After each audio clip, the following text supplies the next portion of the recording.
In this video, I want to go through function notation, how it works and why we use it, just so that in the future, when I'm explaining things, we can save ourselves a lot of time.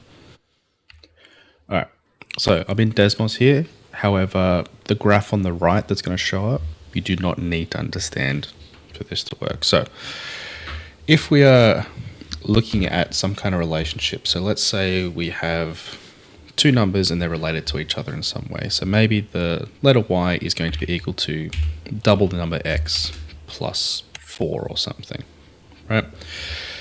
If I were to say, can you please tell me what does y equal when x is 0 or 1 or 2, 3, 4, 5, 6, 7, 8, 9, 10, you could work those out. You would put the number 0, 1, 2, 3, 4, 5 in for x, and you would work out what y equals based on that. Now, if you ever need to write out a bunch of values, a table of values is the best way to do that, without a doubt. You just do x and y, or a and b, or whatever the letters are. You say what the letter is on one side and what the other letter is on the other side. So when x is 6, y should be 16. Okay? Now, if we're looking here, if we wanted to write this out one at a time, we would have to write it like this. When x is 4, y is, and we can look up here, when x is 4, y is 12, because 2 times 4 is 8, plus another 4 is 12. So when x is 4, y is 12. When x is 6, y is 16. So if I want to specify corresponding values one at a time, I kind of have to write them out like this. And this is very annoying to write, especially when you're doing a lot with a bunch of equations at the same time. So what we're going to do is we're going to write it using function notation. So this equation here, 2x plus 4, instead of saying y equals, we're going to say a function of x equals. Now this works the exact same way, but instead of saying that y is equal to this thing, we're just saying that the function is equal to this thing. It works out just the same. Now, f is kind of like y in this case. It's the thing that equals the other thing. The x in brackets is you saying what letter is the input, right? So in this case, when I put in a value for x, I will get out a value for f. So if I said, okay, well, what is the function of 4? It's 12, right?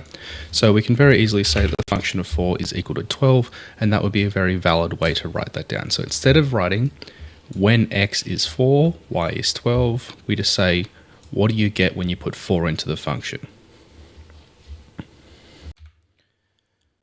All right, so let's go through an example.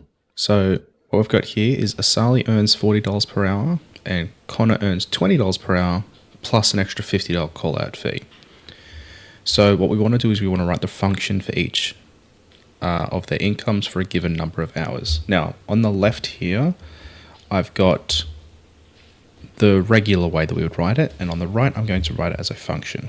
So instead of a equals, we're just going to say that a is a function of n, and that equals 40n. And then instead of c equals, we'll say c is a function of n, and we'll say that this is equal to 20n plus 50. So far, it seems like function notation is more complicated because I had to write more things. However, as soon as we get to the next bit, it gets simpler. So the question is, how much does Asali earn after working 5 hours? Well, instead of saying if n equals 5, then a equals 40 times 5, which is 200, I can just say, what does a equal when you put 5 into it?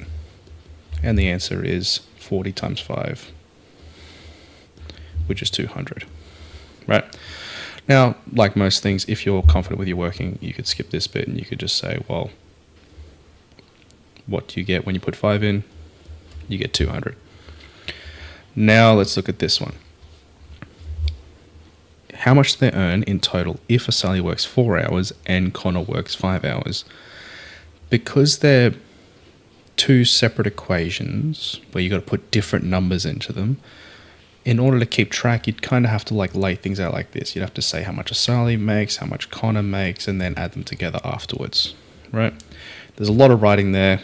Obviously, you could skip some of it if you're just writing for yourself, but if you want to make your maths readable to anyone else, you need to kind of describe what it is you're doing. Using function notation, however, we can just do this. It's the amount that Asali gets paid for working 4 hours plus the amount that Connor gets paid for working 5 hours. And that's it. It's just Asali for 4 hours plus Connor for 5 hours. And that is all you need to write down to explain all of this. And you can say this just equals a 310. So that's the point of function notation. It gives you a very quick way to say, look, I want to take this situation here, put the number 5 in it. I want to take this one here, put the number 4 in it. And that's all.